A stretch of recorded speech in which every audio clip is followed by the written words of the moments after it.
한국 기독교는 70년대 또 80년대를 거치면서 엄청난 성장을 해왔습니다. 또 양적으로 그렇다는 말이죠. 또 커다란 예배당도 경쟁적으로 지어졌습니다. 또 그 모습을 보면서 아름답다고 말하는 이들이 있었을까 하고 생각을 해봅니다. 물론 우리 안에서는 그렇습니다. 정성을 다해서 우리가 기도하고 또 헌금하고 또 예배당이 지어져 가고 그리고 우리가 또 입당하고 헌당하면 정말로 최고로 기쁘고 무엇보다도 하나님께 그 모든 영광을 드렸던 저희들이었습니다. 그러나 비그리스도인들은 그 모습을 보면서 기독교가 아름답다고 했을까? 좀 안타깝지만 그렇지 않습니다. 물론 건물 자체로는 아름답다 이렇게 하는 그런 예배당도 많았습니다. 문제는 그 안에 모여서 예배드리는 사람들이었습니다. 그리스도인이라 성도라 불리는 사람들이 얼마나 성장했을까? 내가 예수님을 믿고 아름답게 성장해 왔는가? 이렇게 스스로 반문해 봅니다. 많은 그리스도인들이 근데 또 성장이라는 것을 잘못 이해하는 경우가 종종 있죠. 교회가 양적으로 커지면서 자신도 성장했다고 여깁니다. 그런데 교회 크기와 내 신앙 정도는 전혀 상관이 없습니다. 대형 교회 다니면 어깨에 힘이 들어가죠. 그래서 어느 교회 다니십니까? 그러면은 교회 이름을 분명히 얘기해요. 네, 저는 M교회 다닙니다. 하면서 말은 안 하지만 표정으로 아시죠? 뭐 이런 식으로 해야 되는 거예요. 그런데 작은 교회 다니는 분들은 교회 이름을 분명히 얘기하지 않아요. 그냥 이렇게 좀 쭈뼛쭈뼛거리면서 그냥 저 동네 작은 교회 다녀요. 뭐 이렇게 얘기를 합니다. 그래서 어떤 목사님은 아예 교회를 개척하면서 교회 이름을 동네 작은 교회라고 이름을 붙인 목사님도 계세요. 그래서 방배동에 가면 그런 교회가 있는데 누가 여러분에게 어느 교회 다니십니까? 라고 물으면 뭐라 대답하실 겁니까? 저 문정동에 있는 그냥 작은 교회 다녀요 하십니까? 우리 교회 이름은 송파교회입니다. 더군다나 송파의 대표교회 아닙니까? 송파교회, 그죠? 당당하게 말씀하시기 바랍니다. 또 예수님을 믿고 예배 참석하고 헌금하고 봉사하고 담배 끊고 술 끊고 나쁜 짓 덜 하는 것을 성장이라고 말하죠. 맞습니다. 이거 정말 성장이에요. 대단한 성장입니다. 정말 또 아무나 그렇게 할 수가 없거든요. 문제는 그것이 다라고 생각하며 만족하는 데 있습니다. 그리고 더 이상 성장하지 않으려 하는 데 있어요. 그러나 그리스도인은 성장해야 되는 영역이 많이 있고요. 끊임없이 성장해야만 합니다. 그렇게 성장하는 그리스도인이 아름다운 거죠. 오늘 하나님이 주시는 말씀은 마태복음 22장 34절부터 40절까지 말씀인데 예수님께서 제자들과 함께 예루살렘 성에 들어가신 후에 이 유대인들과 여러 논쟁을 벌이십니다. 오늘 본문은 그 중에서 바리새인 율법사가 던진 질문에 예수님이 답하시는 장면입니다. 34절부터 36절까지 말씀을 함께 봉독하겠습니다. 34절부터 36절까지 말씀입니다.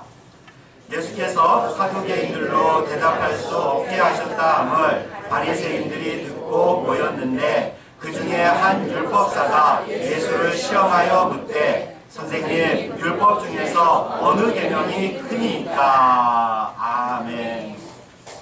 우선 오늘 본문에 사두개인과 바리새인이 등장을 하는데 간략히 짚고 넘어가겠습니다.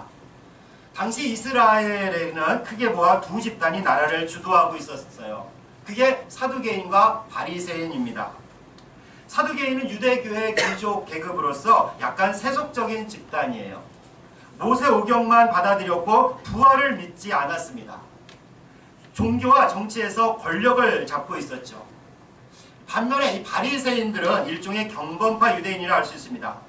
율법을 연구하고 또 그 율법을 내 삶에서 지키려 무던히도 했었던 무리죠.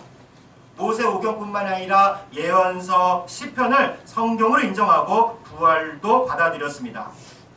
이렇게 사두개인과 바리새인들은 서로 사뭇 달랐지만 후에 예수님을 죽일 때는 함께 손을 잡기도 합니다. 오늘 본문 바로 앞서 사두개인들이 부활에 관한 질문을 하면서 예수님을 공경에 빠뜨리려 했지만 예수님의 대답으로 말미암아 사두개인들이 오히려 망신을 당하죠. 이를 보고 있다가 바리새인 율법사가 예수님께 질문합니다. 율법사는 전문적으로 성경과 율법을 깊이 연구하는 선생이기도 하고 신학자이기도 하고 또 법률가이기도 했습니다. 그런 율법사가 예수님께 질문하는데 의도가 좋지 않았어요. 예수님을 시험하려고, 즉 예수님을 난처하게 만들려고 질문을 하는 겁니다. 질문 자체는 아주 평범해요. 율법 중에서 어느 계명이 가장 큽니까? 율법사들의 연구에 따르면 율법은 모두 613개가 있었는데 그 중에서 뭐뭐 해라 하는 이런 적극적이고 긍정적인 율법, 다시 말해서 뭐 하나님을 사랑해라 뭐 이런 율법들이 무려 248개, 그리고 뭐뭐 하지 마라, 예를 들어서 도둑질하지 마라 라고 표현되는 좀 더 소극적이고 부정적인 율법이 365개가 되었습니다. 그 중에 가장 큰 계명이 무엇이냐고 묻고 있어요. 가장 중요하고 가장 본질적인 계명이 무엇이냐는 질문이죠. 이에 예수님은 하나님을 사랑하는 것이 첫째고 둘째는 내 이웃을 내 몸과 같이 사랑하는 것이다 라고 말씀합니다. 우선 이 질문이 왜 시험이 되는지 한번 살펴보죠. 사실 예수님의 답변은 그리 특별한 답변이 아니었습니다. 그 당시 바리새인들과 크게 다르지 않았어요. 바리새인들도 하나님 사랑과 이웃 사랑을 얘기했습니다. 그래서 그들은 기도와 구제를 강조하기도 했고 또 이를 철저히 지키려고 했습니다. 사실 예수님도 이에서 예수님의 대답이 그런데 예수님의 대답이 이에서 벗어나면 바리새인은 논쟁에서 이길 확률이 컸고요. 또 예수님이 비슷한 대답을 한다면 예수님이 말하는 게 뭐 새로운 사상이나 새로운 설교가 아니구나 하면서 예수님을 좀 깎아내릴 수 있게 되는 거죠. 그런데 예수님의 답변은 비슷하면서 완전히 달랐습니다. 우리 39절과 40절 말씀을 함께 봉독합니다. 39절, 40절 말씀입니다. 둘째도 그와 같으니 내 이웃을 내 자신같이 사랑하라 하셨으니 이 두 계명이 온 율법과 선지자의 강령이니라. 아멘. 둘째도 그와 같으니, 즉 둘째로 큰 계명은 첫째 계명과 같다는 말인데 이 둘째 계명은 첫째 계명만큼 중요하고 본질적이라는 의미예요. 하나님 사랑과 이웃 사랑이 똑같이 중요하다는 얘기입니다. 그래서 40절에 강령이다라고 번역된 이 헬라 말은 본래 매달려 있다 그런 의미입니다. 매달려 있다. 율법과 선지자, 즉 구약 성경 전체를 말하는데 그것이 모두 하나님 사랑과 이웃 사랑에 매달려 있다는 얘기예요. 거기서부터 줄줄줄 다 나온다는 얘기입니다. 하나님 사랑과 이웃 사랑을 가장 중요하다고 본 것은 바리새인이나 예수님이나 동일했습니다. 그러나 바로 이 지점에서 달랐어요. 바리새인에게 이웃은 가족이나 동족 유대인들만 포함됩니다. 그 외 이방인이랄지 병자들이랄지 죄인들에 대해서는 사랑의 의무가 없었어요. 또 바리새인은 하나님에 대한 의무만 다하면 이웃이나 다른 사람에 대한 의무를 이행하지 않아도 흠이 되거나 죄라고 생각하지 않았습니다. 대표적인 게 고르반입니다. 율법에 따르면 자신의 부모를 제물로 봉양해야 하지만 내 재산을 하나님께 드렸다, 즉 고르반이라고 선언을 하면은 부모님을 물질로 봉양하지 않아도 죄라 여기지 않았어요. 내 재산을 하나님께 다 드렸습니다 라고 선언하면은 부모를 봉양하지 않아도 괜찮았어요. 더욱이 이것은 율법에 있는 내용이 아니라 장로들의 전통에 있는 내용이었습니다. 바리새인은 하나님 사랑과 이웃 사랑을 강조하지만 이처럼 바리새인은 결국 하나님의 사랑만 강조했던 겁니다. 그런데 예수님은 어떻습니까? 하나님의 사랑과 이웃 사랑을 동급으로 취급한 거죠. 하나님을 사랑하면 이웃을 사랑할 수밖에 없다는 말이에요. 그 이웃도 유대인뿐만 아니라 이방인과 죄인들에게도 확대되고 있어요. 예수님의 삶과 그리고 예수님의 사역을 보면 알 수 있습니다. 예수님은 늘 이방인과 병자들과 죄인들과 어울리며 그들의 이웃이 되어주셨고 또 그들을 가까이하며 사랑하셨습니다. 오늘 본문과 비슷한 본문이 나와 있는 누가복음 10장에 보면은 예수님에게 이웃이 누구인지를 분명히 알려주죠. 특히 강도 만나서 어렵고 힘든 자의 이웃이 되라 말씀하셨습니다. 예수님을 시험에 빠뜨리려 했던 바리새인 율법사의 의도는 실패하고 말았어요. 동시에 이 말씀은요, 예수님의 제자 그리스도인에게도 하나님의 사랑과 그리고 이웃사랑이 동등하다라는 그런 사실을 알려줍니다. 그리고 이 사실을 우리가 분명히 인식하고 살아갈 때, 또 그렇게 살아갈 때 우리 모두는 성장하는, 그때야 비로소 성장하는 그리스도인이 될 수 있는 거죠. 사실 성경을 보면요, 성장을 굉장히 중요시 여기고 있는 것을 보게 됩니다. 성장은 그래서 구약 성경에서뿐만 아니라 성경에서는 여러 가지로 표현해 왔어요. 구약 성경에서 하나님은 우리에게 거룩하라고 늘 강조하셨죠. 예수님은 우리에게 또 온전하라고 말씀하셨습니다. 또 신약 성경, 특히 바울이 쓴 서신서를 보면은 새 사람을 입어라, 또는 장성한 분량에까지 이르라, 그리고 어른이 되라, 이런 표현들이 많이 나오는 것을 보게 됩니다. 바로 이런 표현들이 성장이고 성숙을 뜻합니다. 하나님의 자녀로 구원받은 백성으로 신분이 변화되면 하나님의 자녀가 되기 전 그 당시 상태에 머물지 말고 성장해야 된다라는 의미예요. 우리가 예수님을 믿으면요, 우리는 새로 태어나는 사람과 같습니다. 근데 새로 태어나긴 했지만 어린아이와 같아요. 그래서 여기에 머물지 않고 우리가 성장하고 성숙해야 되죠. 여러분들, 갓난아기를 보면 어떻습니까? 우리가 뭐 갓난아기를 보면은 예쁘기도 하고 그런데 어쩔 때 보면은 얘가 사람 같아요, 아닌 것 같아요? 아닌 것 같을 때가 사실 많아요. 그죠? 왜 그렇습니까? 말도 못하죠. 또 뭐 똥이나 오줌도 가립니까? 그것도 못하죠. 혼자 먹을 줄 압니까? 어떡합니까? 아무것도 못해요. 그래서 우리가 아이들을 키우면서 얘가 언제 사람이 될까? 뭐 그런 생각들 많이 하지 않습니까? 근데 여러분들이나 저나 그런 상태에 머물지 않았어요. 우리들도 사실 그런 상태가 있었지만 지금은 그런 상태 아니잖아요. 그렇죠. 우리가 지금 이만큼 성장하고 성숙해 왔습니다. 그래야지 또 사람다워지는 거예요. 그렇다고 갓난아기가 사람이 아니냐? 그렇진 않아요. 분명히 사람이지만 거기에 머물지 말고 성장해야 된다는 말이에요. 예수님을 믿고 그리스도인이 된다는 말은 어린아이와 같다는 말입니다. 그것은 우리 안에 있는 하나님의 형상을 회복해내가는 과정이죠. 태초에 하나님이 우리 인간을 창조하실 때 하나님 형상대로 창조하셨어요. 뭐 여러 가지 의미가 있지만 그 중에 그 형상대로 창조했다는 것은 하나님의 성품, 관계, 사랑 등이 우리 안에 있다는 의미입니다. 그러나 사람에게 있는 하나님의 형상이 죄로 말미암아 깨어졌죠. 다행히 깨어지긴 했지만 우리 안에 남아 있습니다. 우리를 한번 그래서 곰곰이 한번 생각해 보세요. 나한테 나쁜 면도 있지만 착한 면도 있잖아요. 어쩔 때 우리가 너무너무 큰 죄인인 것 같지만 때로 선한 모습도 있지 않습니까? 양심 같은 게 우리 안에 분명히 있어요. 그것은 하나님의 형상이 남아있기 때문입니다. 그리고 예수님이 오신 이유는 이렇게 깨어진 하나님의 형상을, 그리고 우리 안에 있는 그 형상을 회복시켜주기 위해서예요. 죄의 문제를 해결해서 하나님과의 관계를 회복하고 또 하나님의 형상을 회복시켜 주십니다.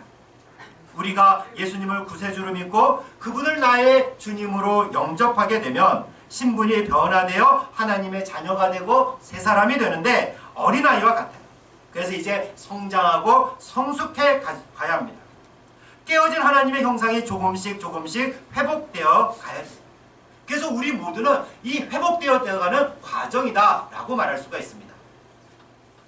예수님을 믿으면 우리가 처음에 기뻐하고 얼마나 좋습니까? 그리고 뭔가 막 변한 것 같이 느껴질 때가 있어요. 근데 그것이 오래 갑니까? 오래 가지 못해요. 얼마 못 가서 실수할 때도 많습니다. 그럼 그러죠. 내가 예수님을 믿어 새 사람이 되었는데 내가 왜 아직 이 모양일까? 내가 구원받은 게 맞나? 내가 혹시 착각하는 거 아닌가? 하면서 낙담될 때가 있죠. 그러나 우선 이런 사람도 구원받은 사람임을 믿으시기 바랍니다.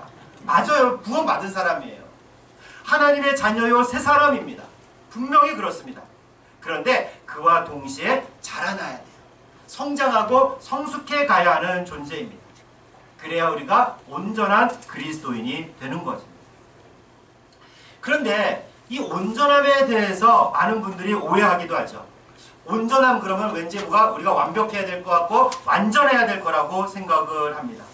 그래서 예수님을 믿으면 우리가 그날 이후로 완전해져야 된다라고 생각하지만 그렇지 않아요. 갈 길이 멉니다. 저도 그래요. 여전히 부족하고 계속 나가야 되는 그런 존재입니다. 그래서 온전함이라는 것을 한번 생각을 해보면 먼저 우리 인격 안에 있는 여러 요소들이 골고루 성장해야 된다라는 말이기도 해요. 우리 인격은 어떻게 이루어져 있습니까? 지정의라는 것이 있죠. 지적인 면, 감정적인 면, 의지적인 면이 골고루 성장할 수 있어야 돼요. 지적인 면은 굉장히 발전을 했는데 감정이 발전하지 못하면 그런 사람이 바로 사이코패스나 소시오패스가 되는 거예요. 머리는 너무너무 똑똑하지만 다른 사람의 고통에 무감각하면서 끔찍한 범죄를 저지르는 사람들 있잖아요. 그들을 우리가 사이코패스라고 불러요. 지성과 감성, 의지가 균형 있게 발전해야 그게 온전한 사람이라 할 수 있습니다. 그래서 저도 우리 어린이들을 위해서 기도할 때 이런 기도를 거의 해요. 육체와 정신과 영혼이 골고루 성장하게 해달라고. 그것이 바로 지적인 면, 그리고 감정적인 면, 의, 육체 이런 모든 것들을 균형 있게 성숙해 해달라는 그런 기도죠. 그리고 온전함이란 우리가 맺고 있는 여러 관계가 골고루 회복하고 발전해야 된다라는 뜻이에요. 우리가 이 세상을 살아가면서 많은 관계들을 맺고 있지만 오늘 성경 말씀을 보면은 우리가 어떤 관계들 속에 있고 또 그 관계들이 회복되고 골고루 성장해야 된다는 말씀을 듣게 됩니다.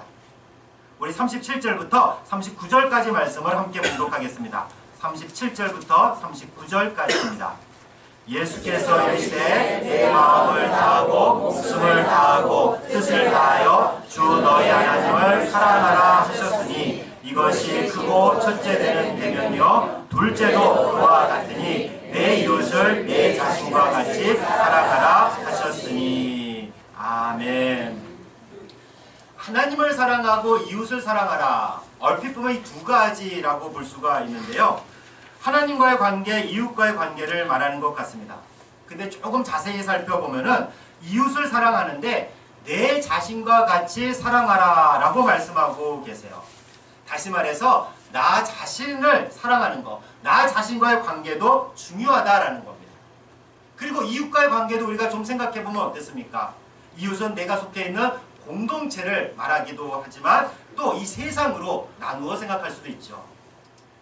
따라서 내가 맺고 있는 관계의 영역은 크게 모아 네 가지라고 볼 수 있습니다.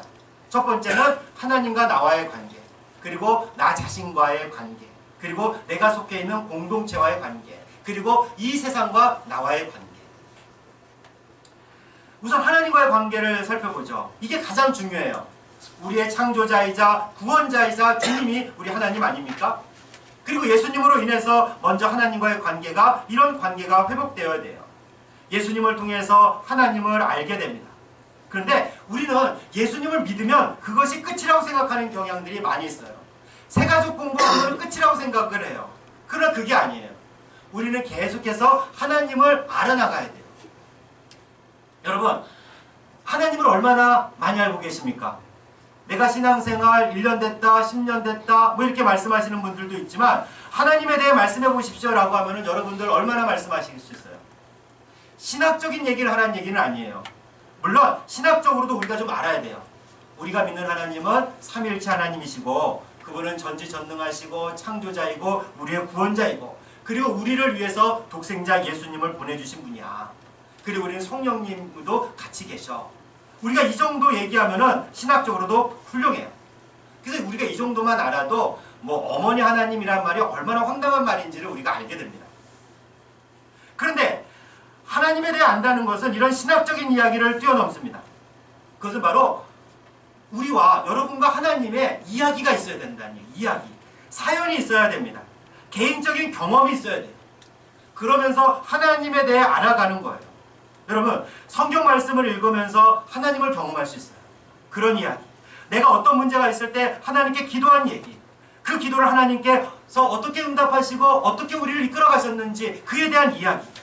그리고 그 과정에서 하나님이 어떤 분인지, 하나님의 성품이 무엇인지 그것을 알아가야 돼요. 이게 사연이 있어야 말할 수 있는 겁니다. 하나님께서 내게 큰 깨달음을 주셨을 때 그런 이야기들을 다른 이에게 들려줄 수 있어야 돼요. 이렇게 우리가 하나님에 대해서 알아가고 하나님에 대한 이야기가 점점 더 많아져 갈 때 우리는 성장해 간다라고 할 수가 있습니다. 그렇죠? 이런 이야기가 많을수록 하나님을 더 많이 알아가고 그리스도인이 성장하는 거예요. 두 번째로는 나 자신과의 관계도 성숙해져야 됩니다. 예수님을 믿으면서도 자신을 사랑하지 못하는 이들이 너무나 많이 있어요. 자존감도 낮고 열등의식도 있고 하나님의 사랑을 의심하고 하나님이 나를 사랑한다는 믿음으로 살아가야 되는데 그런 믿음은 어느새 사라지고 나에 대한 사랑이 점점 옅어지는 것을 보게 됩니다. 나의 자신에 대한 사랑을 회복하는데 그것은 이기적인 것과는 다릅니다. 오히려 나 자신을 부정하고 인격과 성품을 다듬어가죠. 성령의 충만함으로 성령의 열매가 열리며 더욱 겸손해져 갑니다. 자기 관리도 해요. 그리고 절제하고 운동도 해요. 그렇죠? 자기 자신을 사랑하기 때문에. 이 부분은 제가 많이 찔리는 부분이 있어서 조금만 하고 넘어가죠. 세 번째는 공동체의 관계도 중요합니다. 인간은 누구나 공동체에 속해 있어요. 가장 작게는 우리 가정과 우리 교회를 말합니다. 공동체에 있는 다른 지체를 사랑할 수 있어야 돼요. 공동체에서는 내가 보살핌을 받고 이해받을 수도 있지만 성장해 갈수록 다른 사람을 섬기고 사랑합니다.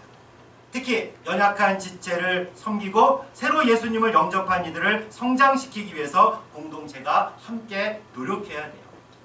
아이를 키우는 데서는 가정뿐만이 아니라 교회도 필요하고 마을도 필요하거든요. 네 번째로는 세상과의 관계입니다. 마을이나 직장, 국가, 지구적인 문제도 여러분들 관심을 기울여야 됩니다. 하나님이 도대체 이 세상을 지금 어떻게 경영하고 계시는지, 정의와 공의를 어떻게 이루어가는지, 그리고 우리가 이 세상에서 어떻게 살아가야 되는지, 내가 어떤 직업을 얻고 내가 돈을 어떻게 벌어야 되는지, 무슨 일을 해야 되는지, 그리고 세상이 이처럼 망가졌다면 이것을 어떻게 회복시킬 수 있는지, 그것에 대해서 우리가 관심을 가지고 그 일에 참여해야 되는 거예요. 이게 너무 어렵다거나 또는 불가능한 일이라고 생각하지 마십시오. 그냥 우리가 생활에서 일회용품 좀 덜 쓰고 줄이는 것도 세상을 회복해 나가는데 아주 중요한 요소입니다. 간략히 살펴봤지만 그리스도인의 성장은 이런 모든 영역에서 이루어져야 합니다. 하나님과의 관계가 가장 기본이에요.